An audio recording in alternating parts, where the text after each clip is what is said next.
Hello, everybody, and welcome to Grimwit with Dimwits. I'm T. And I'm Blondie.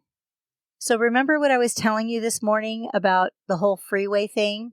Yeah, you said it was crazy with the CHP. Yeah, it was so crazy. So I thought I'd just kind of vent to the listeners a little bit.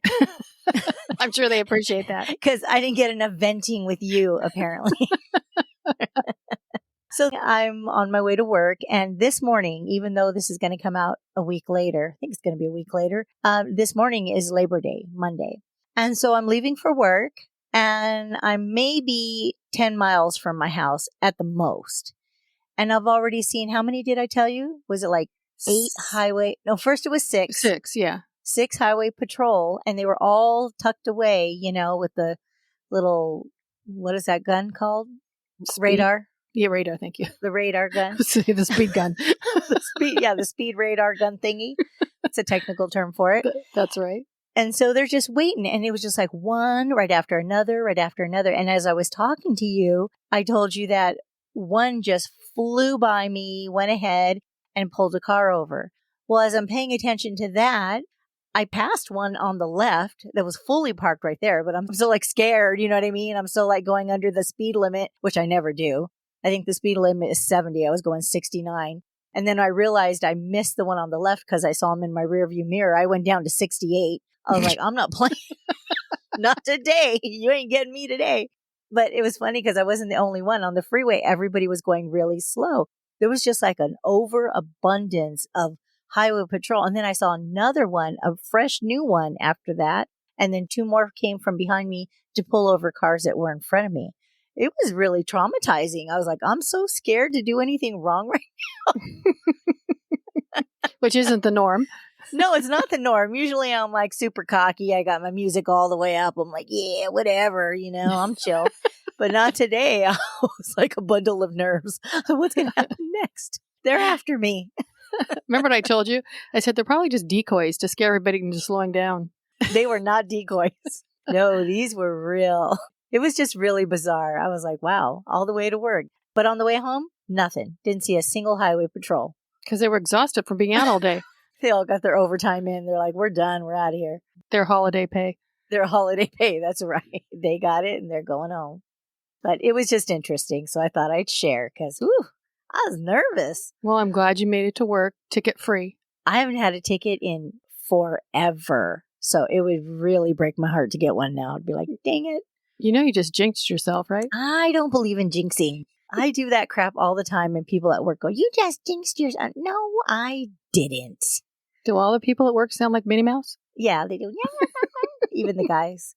Maybe more so the guys, because I work in Palm Springs. Ooh, big stereotype right there. Hey, not stereotype. Truth. Okay? Truth. Today it was funny because there was a bunch of us in the break room today. I don't know why, all at the same time. Probably like 10 women, and there was one guy in there, and he's a new guy. And so he's sitting right next to me, and we're all talking and everything. And he looks up and he goes, am I in the women's break room? He goes, is there another room for guys? And then someone said, well, you know, what do you mean? You're in the best place. You're a guy. You want to be surrounded by women. And he goes, oh, no, honey, I would prefer men. Well, at least he's honest. He was very honest, and it was very cute. And I just went, see, they're all gay out here. New guy made it very clear. Do not hit on me, sister. Pull it back. Don't want to see it. That's right. I don't want to be around all you hags. Where's the men's? Oh, you're so bad. I know. How'd we go from that to that? Okay, anyway. I know we're on the second part of your story, so let's go forward and see what happens next. Okay, like you said, this is part 2 of the Scott Peterson talks. Last week, we left you with the bodies of Laci and Connor being found 4 months after they disappeared. Scott was followed by the police to San Diego, and he was arrested. But before we get into what transpired next, a couple of additions I'd like to make to last week's story. I questioned whether or not Scott, when he dyed his hair, looked like his brother because he had his driver's license. Well, he did resemble his brother. So his brother had blonde hair, I'm guessing? Lighter colored hair, yes, he did. Oh, see? Yeah. And then the other thing was, in continuing my research, I found one thing that I didn't mention. When Scott got home on December 24th, Laci's car was in the driveway and her purse was in the closet. He still did the things that he did before he called Laci's mother to see if she was there, but those things were at the house. And it's funny that you're bringing the car thing up because I thought about that after we recorded last time. I wondered if her car was there or not. Yes, it was. He could have probably justified somebody picked her up and she just didn't need her purse. But what It are was the chances? Right. So, okay, let's get our grim on. Once the bodies were found, and while they were waiting for the results from the DNA, a team of police officers were told to keep an eye on Scott. They had obtained a warrant for his arrest and had a tracker on his white truck. But when they went to follow him, someone else was driving his truck. I wondered if it was his brother, since he supposedly bought it, or if he used someone as a decoy. Well, whoever it was, he definitely did that on purpose to throw the police off. He's not fooling nobody. He did. However, they did have the wiretap on his phone, and as long as he was using it, they could track him. That's when they found him on his way to San Diego. Remember, he was driving erratically to try and avoid what he thought was paparazzi? Well, he did lose the cars and the helicopter at one point. They found him again and decided to execute the warrant before he hurt someone and was arrested at the Torrey Pines golf course. I wonder if his family are still allowed to go there again. So he was arrested there. Okay. Right. How many brothers did he have? Do you know? He had one brother and a half-sister. Okay, so here's the other thing.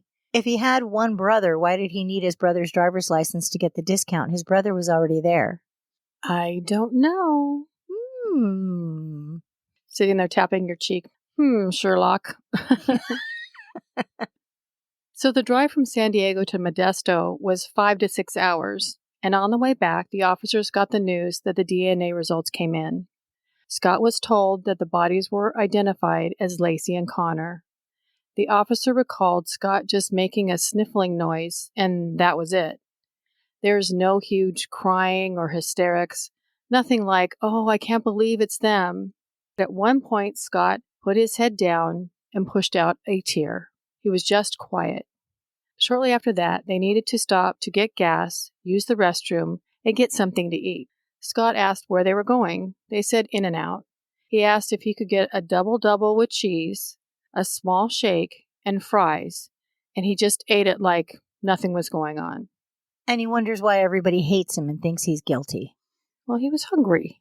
Ugh, that is such a heavy meal for somebody who's, I don't know, grieving over the fact that they just found his wife and baby. He's so, I hope he at least treated them with his $15,000 in cash. That was probably stored for evidence. During the Zoom interview, Scott recalled that incident and said, quote, "I didn't take a look at them when they told me. I had a horrible physical reaction. I mean, it just was an emotional physical reaction. In the car with the police, I didn't believe them so much as they told me. It couldn't be possible." End quote. So she's been gone for 4 months, Scott. What else did he think was possible? He's trying so hard to say the right thing, and because it's not genuine or authentic, he just keeps digging himself in deeper.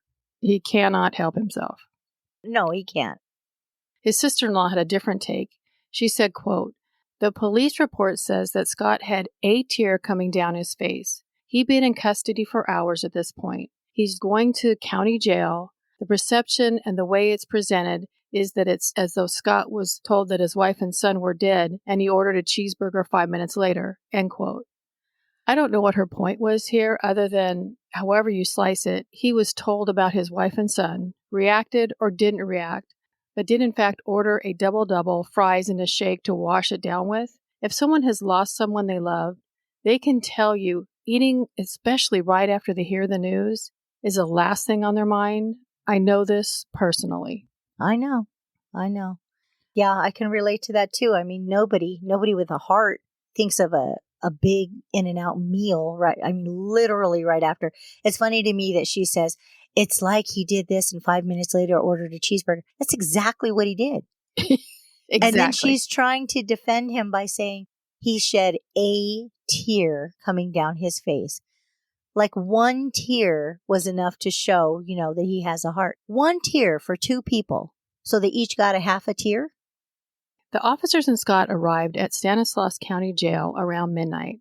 The news reported that there was a crowd of around 250 people that heckled and taunted him, calling him a murderer. Quote, "In a crazy way, internally, I was like, wow, we kind of created this," end quote, said one of the reporters.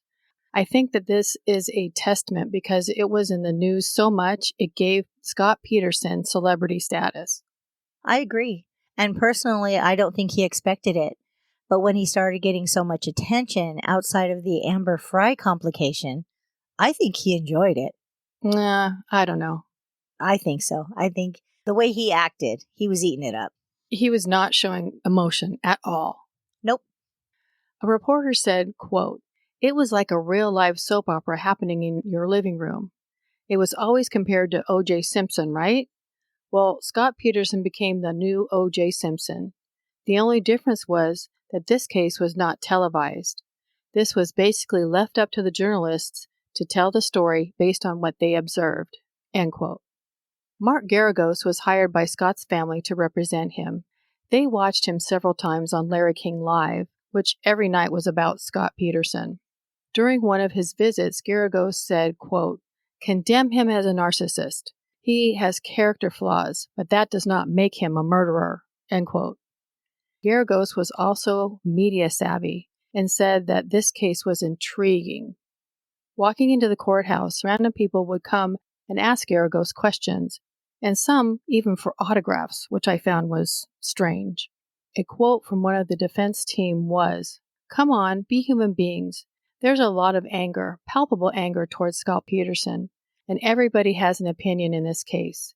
Every single person I knew had an opinion, and I can tell you every single person believed that he was guilty." Well, get in line. That's right. Right behind me. The media continued to put daily stories in the news that has also been national. It was the opinion of the court because it had become such a toxic community that the trial would be moved to San Mateo County. Garagos hired another defense attorney to do a mock cross-examination of Scott Peterson. The attorney went to the jail, saw Scott, and asked him a bunch of questions.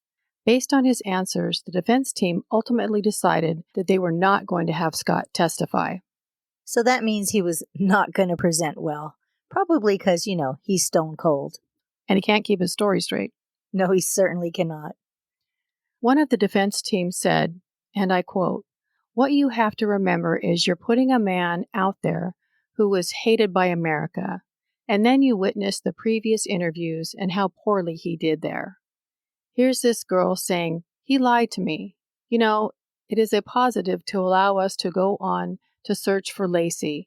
Why would you expect he's going to do a 180 and come across convincing to the jury that he didn't do it? I think if you put Scott Peterson on the stand, he would have been eaten alive," end quote. One of the things I thought was a little direct was that Garagos' team was considered professional and prepared for this, so on the first day of the trial, he goes out and says this during his opening statement, quote, "Yes, he's a cheater. Yes, he's a 14-carat A-word, but he's not a killer," end quote. I'm sure this is all strategy, but he's just a little too cocky for my liking. Yeah, he does sound really cocky, but he's actually pretty smart to act like he's on the side of most people who hate him. But even with that, he knows that Scott's not guilty. He's trying to relate, I think, to the overall sentiment of the public. Yeah, you're probably right. The prosecution was relying on circumstantial evidence that if Scott lied once, he lied again and again. The first day of the trial, the prosecution gets up and makes a huge mistake. Scott had said that Laci and him were watching Laci's favorite show, Martha Stewart, on the morning of December 24th, explaining that during the show, Martha and her guests had talked about making meringues. Prosecution said that that's not what they were talking about during the show, that this was evidence and Scott was already lying. Garagos gets up and brings in the Martha Stewart episode of December 24th and says, "You see, they're talking about making these little meringues," and right off the bat, the prosecution had gotten it wrong.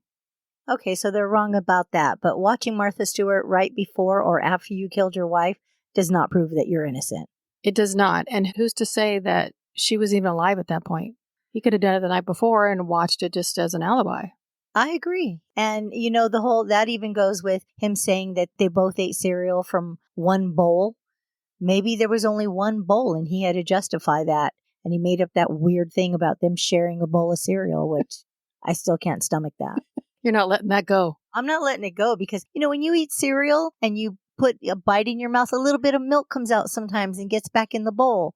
That's cool when you're the only one eating it, but when someone else is doing that, ugh. You don't want anybody's milk wawas in your bowl? I don't want any backwash milk in my bowl. No, thank you. That's disgusting. Okay, then. The lead prosecutors were Rick DeStanso and David Harris from Stanislaus County. They were outmatched by Garagos and his team. Garagos was said to be one of the best attorneys in the state. One of the problems was that the prosecution didn't know how Laci died. Even after the police had executed more than 10 search warrants on the Peterson home and Scott's business, they didn't find any physical evidence. So the theory became that it was a soft kill, which means the kill doesn't involve a weapon and basically doesn't have any physical evidence left behind. Like a knife or a stabbing, there's no blood. It's just like strangling or suffocating somebody with a pillow, that kind of thing. Or poison, or who knows. Right. Detective David Bracchini was one of the main officers in the investigation. He is called to the stand where Garagos pretty much tears him apart. Garagos asks him questions. He turns to look at the jury, and Garagos yells at him more than once, "Look at me when you're answering the questions." Prosecution objected, saying he can look wherever he wants. Yeah, Garagos sounds like he's a real piece of work, and that sounds really intense. A little overkill. Yeah, well, he's trying to intimidate him, I'm sure. Of course. To rattle him at the very least. During his examination, Garagos asks the judge and the prosecution to go into chambers to listen to something. They come out, and Garagos is instructed to play it. It was a recorded interview conducted by Bracchini that he heard through the grapevine on December 23rd. Laci and Scott went to his business, and Laci had to use the restroom of one of the neighboring businesses. The dictation is then transcribed into a report, but Bracchini deleted that part in the report. Bracchini had talked to another officer, and he said that he talked to the neighbor directly and corroborated that account. Bracchini had deleted it out of his report because he heard it through the grapevine and not directly from the witness, which now makes it look like the police are covering things up. So maybe I'm not following it correctly, but why is that even a thing if she had to go to the bathroom at a neighbor's? It was the day before. What does it have to do with anything? I think it was probably twofold. Number one, she was alive the day before. And number two, it was to set the police up saying, well, they're covering things up.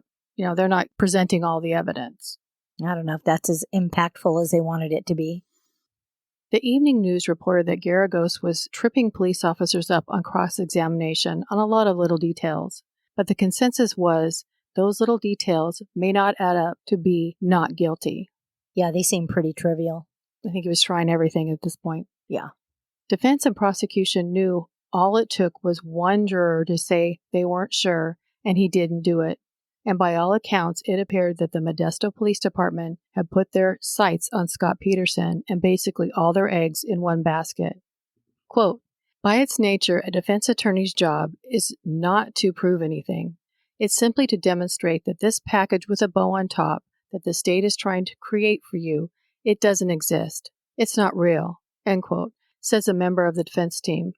Mark Garagos was making statements like, "We're not just going to plant reasonable doubt. We're going to prove that Scott Peterson is stone cold innocent." Garagos was making big promises, and we'll see if he delivers. Next up was Amber Frey to testify. Prosecution also played some of the taped phone conversations between her and Scott. Here are a couple of the conversations that were part of evidence. Scott says, "In my mind, we could be wonderful together, and I could care for you in any and every way. For the rest of our lives, I think we could care for each other." Amber, you're telling me that I asked if there was anybody else. "Oh, no, I'm monogamous as far as I'm concerned." Scott, I never cheated on you. Amber laughs. Scott says, I never did. Amber, you're married. How do you figure you've never cheated on me? Explain that one to me. Scott, I want to explain it to you, Amber. Amber says, and? Scott, honey, I can't. I like how you did his voice right there. I couldn't help it. Prosecution printed up the transcripts of all these phone conversations and handed them out to the jurors. So now they have all this information in their hands, and it was said that they were even making notes on them. It also showed the dates and times and a side of Scott showing that he was comfortable lying. He's definitely comfortable lying, and I mean, we know Amber meant a lot to him, and all his words still amount to absolutely nothing. He double talks and he never confirms anything, ever. No, he never does. And it was said this is the first time an attorney has done that, where they printed out the conversations and handed it to a jury. Thought that was interesting. That is interesting. Amber frustrated Garagos with her answers because she was vague, but she did a really good cross-examination. And when I say her answers were vague, he asked things like, did he tell you that he loved you? And she said, well, he said everything but, basically. You know, he wanted to take care of her. It all implied it, but he never flat out said it. So that was frustrating Garagos because he was waiting for a direct answer. Even though his client gives none, he wants direct answers from everybody else. Right. To hammer it home exactly who Scott was, prosecution showed a picture of him smiling during a somber New Year's Eve vigil for Laci. Phone records also showed that Scott called Amber a minute after midnight to wish her Happy New Year's, and he was supposedly celebrating in Paragus. Paragus? Where's that? That sounds cool. Is that in Lord of the Rings? To the list. Oh, okay. And he said he was supposedly celebrating in Paris. Again, he was at Laci's vigil. You know, he's so ridiculous trying to hang on to Amber after all this. That's just his narcissism peeking straight through. Exactly. There did come a point where Amber had had enough and stopped talking to him. Of course. He was trying to have his cake and eat it too. And she sounds like she's a pretty smart little cookie, though. Yes, she is. She had Gloria Allred represent her pro bono during this trial. I think I remember that. They did like a news conference. Now that you bring it up, I think I remember that. Yes. Yeah, she was just a witness, but Allred said, you know, even witnesses need attorneys. Gloria Allred was so smart to put her nose in that because this was huge. And pro bono? Of course she did. I mean, you know how much work she got from that? On and on. Sharon Hagan, a criminal investigator profiler, said, quote, "It was obvious to me that he did not think these things through carefully. He is emotionally detached to the point where he believed that investigators and Laci's family and friends and the public would lose interest in her disappearance in a few short weeks. It was startling and shocking that he seemed to sincerely believe he would be free to go on to his new life." So Scott's behaviors are what told us that this is a planned, premeditated homicide. He told Amber he had lost his wife, that he needed to be away, and that when he got back, they could start their life together. He bought a boat. When he came home on the 24th, the car was in the driveway, her purse was in the closet. He did laundry, he ate pizza, he took a shower, and then he called Laci's parents. There is no sense of urgency. Nothing taken from the house, nothing damaged, nothing disturbed. He sold Laci's car. He wanted to sell the house. He turned the nursery into a storage area. These are all inappropriate behaviors. This is not a man who is waiting for Laci to come home, and this was the evidence presented by the prosecutor. Laci didn't just disappear. This was actually planned, premeditated murder, end quote. Seems like she summed it all up. She sure did. As far as the witnesses that supposedly saw Laci on December 24th, including the neighbor that put the dog away, the defense decided not to put them on the stand. They were saying that prosecution and law enforcement had done a wonderful job discrediting those people. Now, something else happened at the same time of Laci's disappearance. There was a burglary at a house across the street from Scott and Laci's house. The judge believed that the burglary and Laci's disappearance didn't have anything to do with each other and wouldn't allow it in the trial. They believed it happened after Laci's disappearance. Yeah, I don't even understand how they're trying to connect the two. I think because it was across the street, they were thinking maybe something nefarious happened. Interesting. The 5-month trial is coming to a close, and the prosecutor says in his closing arguments, quote, "Look at this as a jigsaw puzzle. You need to put the pieces together. Is it a coincidence that Scott Peterson was looking at tide charts? Is it a coincidence that Scott Peterson told Amber Fry he lost his wife the same month that she died? Is it a coincidence that there was cement found in anchor circles in his warehouse? All these things add up to murder." End quote. Garagos told the jurors in his closing statement that prosecutors wanted them to hate Peterson, but that it was not reason enough to convict him. The judge instructed the jury for almost an hour, telling them, "You must not be biased against the defendant because he has been arrested for this offense, charged with a crime, or brought to trial." I'm pretty sure that this was the judge's last-ditch effort to say, don't let the media influence you. I'm sure it was. During the deliberations, the jury had questions and everybody had different opinions. They could take one piece of evidence and look at it both ways. It took almost 40 hours of deliberations for the jury to come to a verdict. On November 12, 2004, Scott Lee Peterson was found guilty of first-degree murder for Laci and second-degree murder for Connor. The courtroom, outside the courthouse, and anyone that was watching TV cheered at the verdict. I was one of them. Scott said, quote, "I was totally expecting to go home that day. It was just like this horrible physical reaction that I had. Everything just went kind of silent. I couldn't feel anything. I couldn't feel my feet on the floor. I couldn't feel the chair I was sitting in. My vision was a little blurry, and I just got this weird sensation that I was falling forward. I was staggered by it. I had no idea it was coming." End quote. So don't you find it interesting that all these emotions, this is very detailed, all these emotions came out when he was found guilty, but he had no emotions regarding his wife and child being killed. I find it very on par, and everything that he is saying, he didn't have a reaction that you could actually see. Mm-hmm. According to his own words, he's saying everything was internalized. But he's not saying that here. He's actually saying how he felt. I mean, in great detail. Mm-hmm. So I'm just saying in comparison, he wasn't nearly as affected by what happened to his wife and child. Oh, But yeah. this affected him. You are right. He never, that I saw anywhere, how he felt that his wife and son were missing. Yeah, he didn't go into how stunned he was, how he couldn't feel his body. He didn't go into any of that. Right. But this time, because it affected good old Scott, he was floored. Color me surprised. I didn't know this was going to happen. Right? There were several interviews with jurors after it was done. Some of the quotes of the jury were, quote, "We just said a man was guilty of killing his wife and unborn child. That's a terrible thing, period. What's there to cheer about?" End quote. Or, quote, "Nobody on the jury wanted to find Scott Peterson guilty just for the sake of finding him guilty or because of public opinion." End quote. Or, quote, "My decision was nothing more than what I found based on evidence and testimony, saying what we saw. I'm a mother of 4. This was his son. He'll never come clean. He'll never admit it.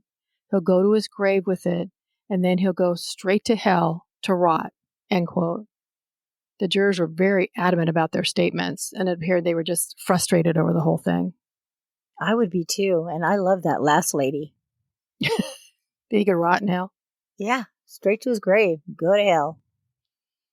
On December 13th, 2004, was Scott Peterson's sentencing hearing.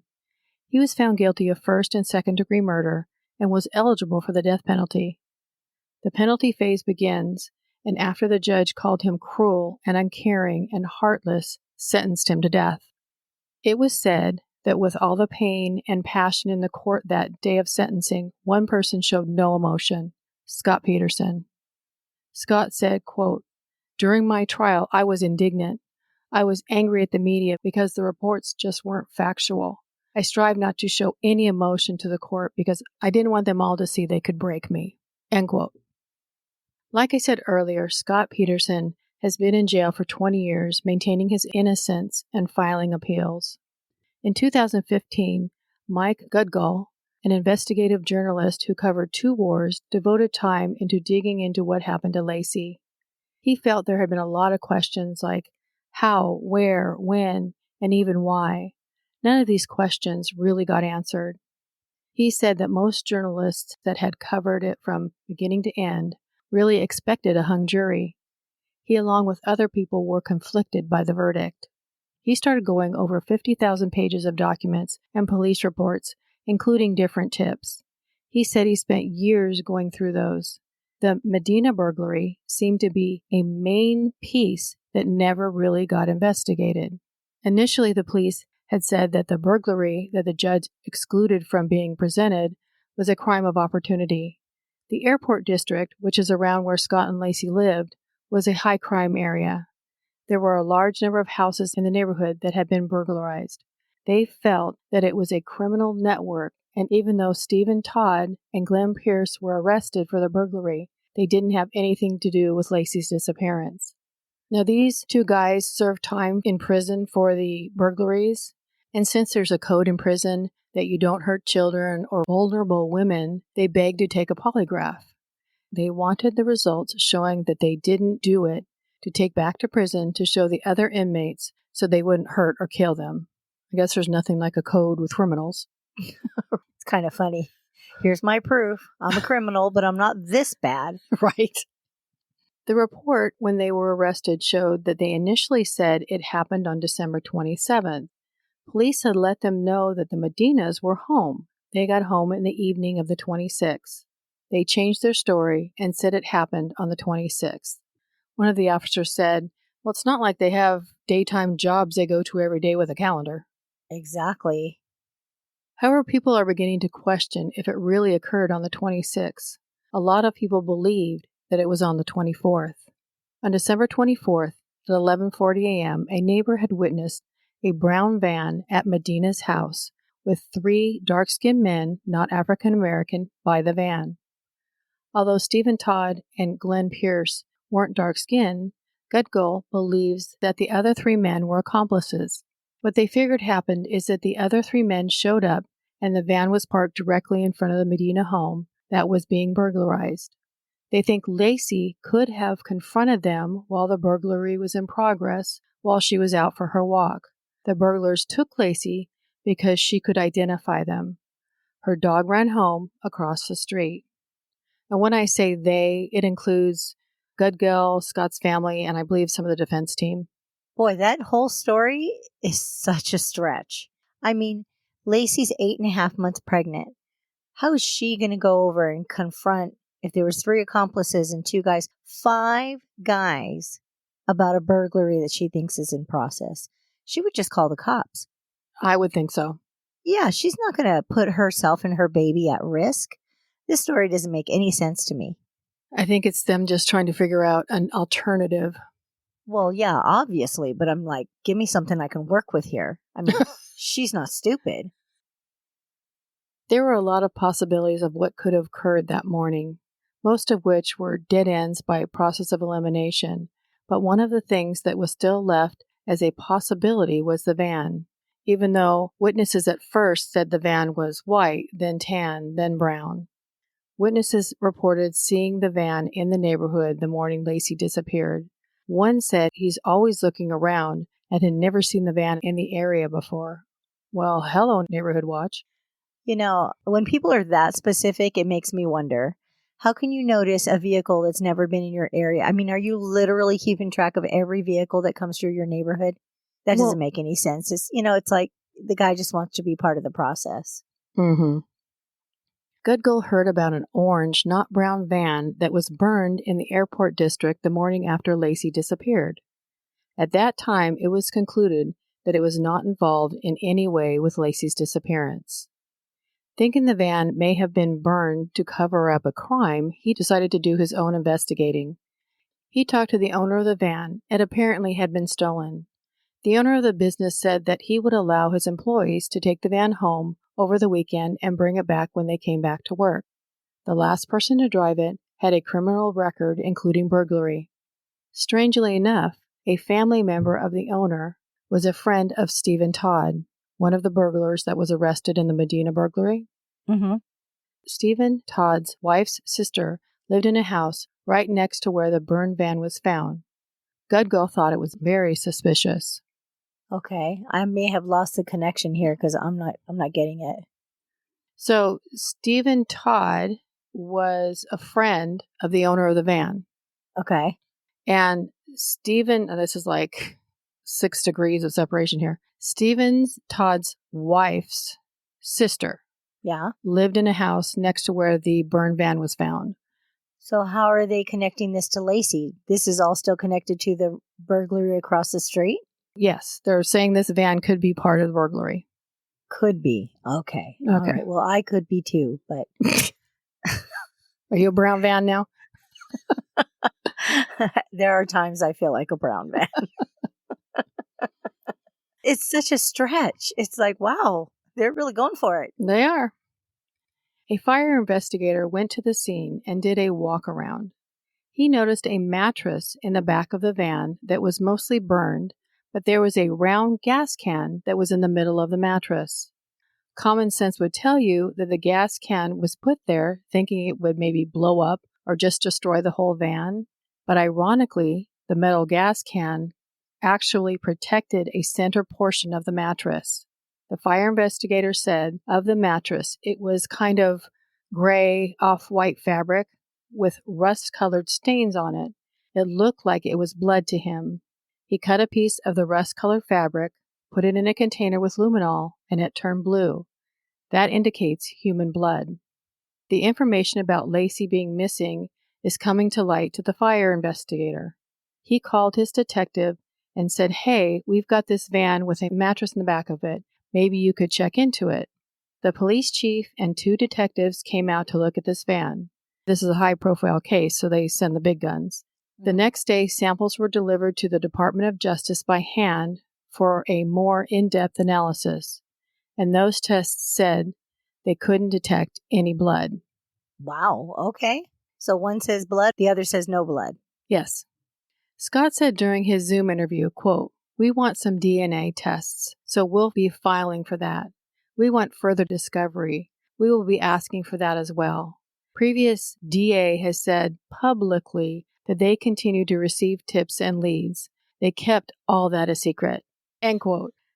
Speaking of additional tips, years later, the defense team found potential evidence from a mailman named Gary Bill. He said that every time he delivered the mail, Scott and Laci's dog Mackenzie would bark. He delivered mail between 10:35 a.m. and 10:55 a.m. on the morning of December 24th, and he noticed that the dog was not barking and the gate to the Peterson home was open. Goodgill said that if the dog wasn't there and Laci wasn't there, she was probably out walking the dog. And remember, there were several people that said they saw a pregnant woman walking her dog. That's not all as far as tips go. There was a man named Tom Harshman who called in a tip that he had seen a pregnant girl in a van and he was worried about her. She had to pee, so they took her out to a fence and then forced her back into the van. He said they kind of manhandled her and she was frightened. His wife told him, "Don't get into this. Stay out of it. They're bad people. They'll hurt you." Did he say anything about if this woman looked like Laci? No, just as she was a pregnant woman in a van. But Harshman called the police on the 28th twice. He was really upset about it, and so he actually went down to the police station to talk to them. This is one of the reasons why Goodgill wanted to continue looking into all of this, because he said that no detective was assigned to that, and it seemed like they were putting more efforts into discrediting the sightings of Laci rather than actually talking to the people who said they saw her that day. In January 2003, a correctional officer who was responsible for monitoring inmate phone calls heard a conversation that there were rumors on the street that Laci Peterson had interrupted a burglary down the street from her house. He called the Modesto Police Department with no return call back. He called back a second time about a week later to tell the police about it. The defense asked for the recording but never got it. They were told that it does not exist right now. Goodgill feels that the tape got trashed. Ultimately, the correction officer was pressed by the police, he recanted his statements, saying that it seemed to be hearsay talk from the streets. Wow. A lot of people getting involved in this. Mm-hmm. Another interesting thing that happened on December 31st, 2002, after the Medina burglary. A woman went into a pawn shop to pawn a Croton watch. It was a little gaudy with a gold circle of diamonds around the face. There was a similar watch that Laci inherited from her grandmother right before Christmas. The pawn shop owner called the police department, wondering if it had anything to do with Laci Peterson's disappearance. The police officer came and picked up the watch. This seems a little random, but a funny thing is I looked at a picture of Laci at her friend's Christmas party, and she was wearing a gold watch. It looked like it could have had a diamond thing around it, but I'm sure that that's not the only watch in the world, and still, that whole thing just seemed kind of random. It does seem random, and I mean, I would think they would be able to verify for sure whether or not that was Laci's watch, especially if it's something being handed down. Couldn't the family identify it? Well, let's find out. Scott said, quote, "I knew it was missing, but the first time I heard that the police knew about it being pawned was well after I was arrested. The police have to provide the defense with discovery when they ask for it, maybe exculpatory information. The police hadn't shared this with us at all, and I know why, because they covered it up," end quote. Now, I have a problem with him starting off with, "I knew it was missing." If she wore it all the time and she was missing, wouldn't it be missing as well? Yeah, but if she was still at the house when he left, how does he even know if she was wearing it that day? Why is he so sure? I don't know. Well, all this just seems kind of like far-fetched, all of it. The investigators had said that they could never prove it was hers, and it amounted to nothing but speculation. Of course, Gudgel is saying either way it should have been turned over to the defense, that this is something else that the Modesto police messed up. Yeah, it sounds to me like they're just throwing things in that probably the police had an actual reason for not following up with, and they're making it sound like they didn't do anything. They were after Scott the whole time. That's exactly what they're saying. Yeah, it's obvious. August 2020, something strange happened. Scott Peterson went off death row.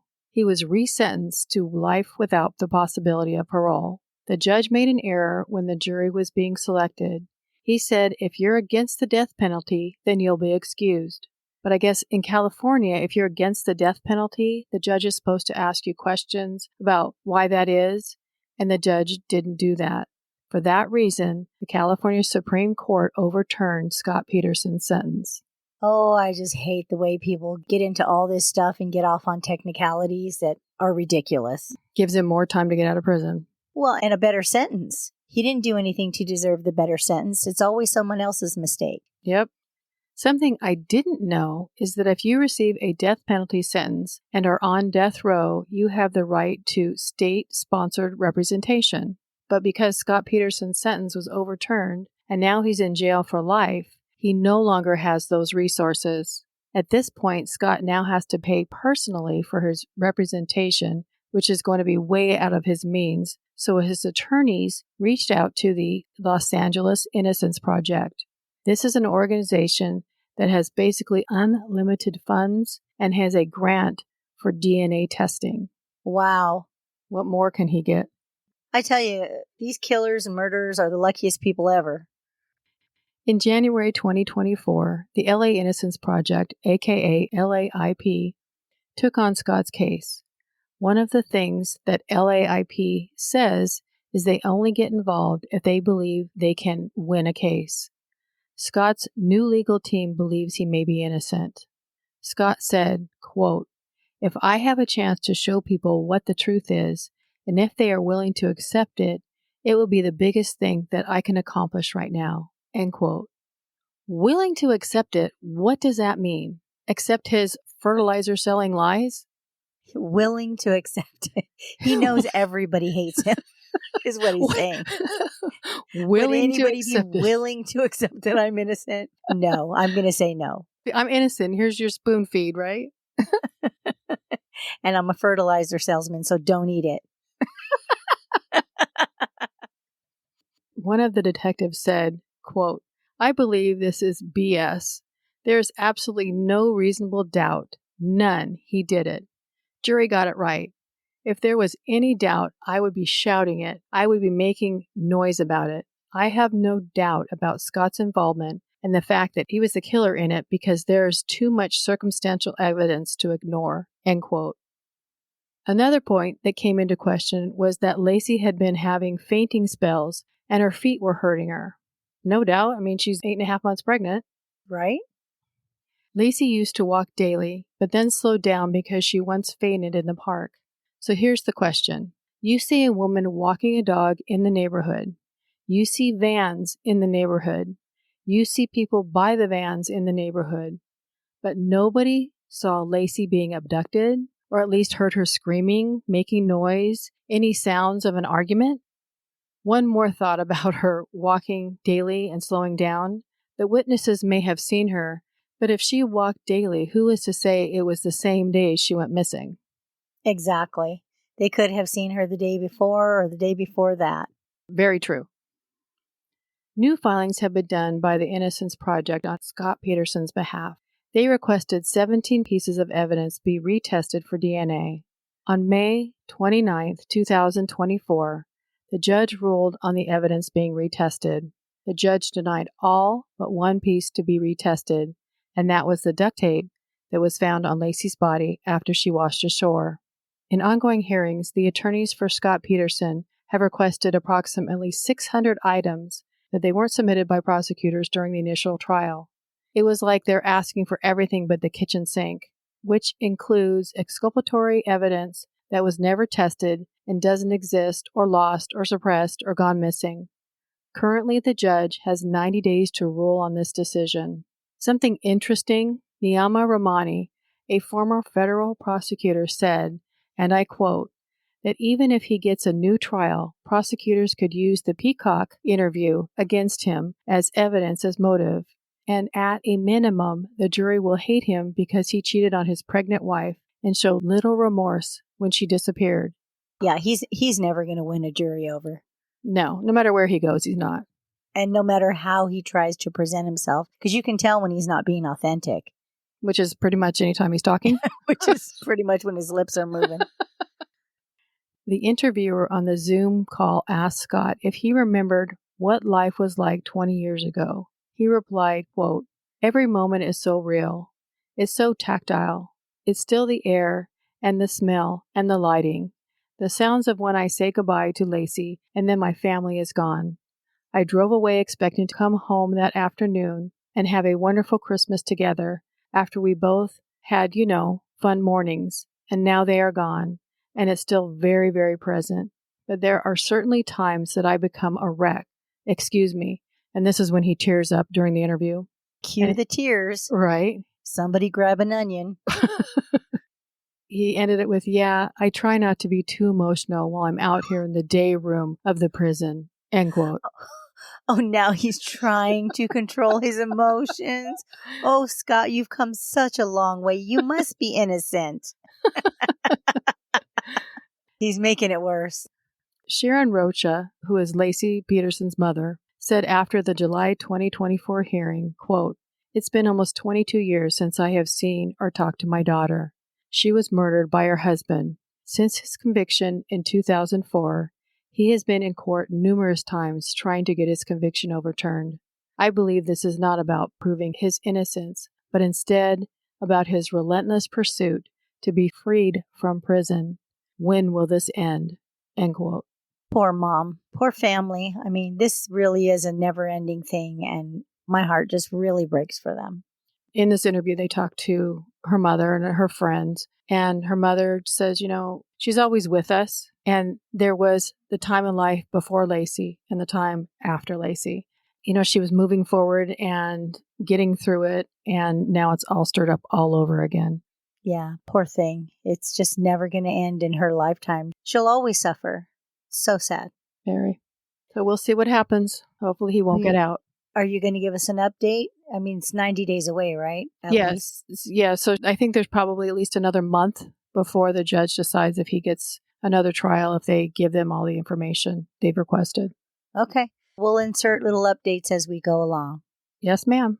Well, thank you for doing all the work on this. I know this was a really big one, so we appreciate all your hard work. It was just sad.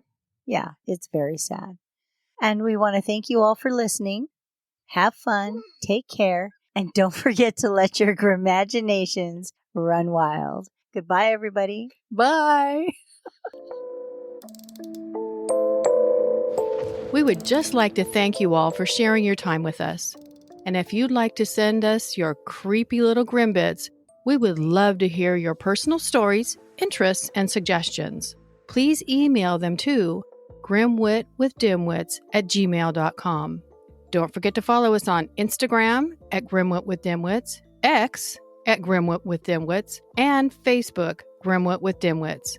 And please join us every Monday for new episodes and feel free to share us with your grim-loving friends. And we would really appreciate if you would take a minute to rate and review. 5-star ratings go a long way and they would really help us out. Until then, we would love it if you'd come back next week to delve with us into the strange and unusual things we just can't wrap our skulls around.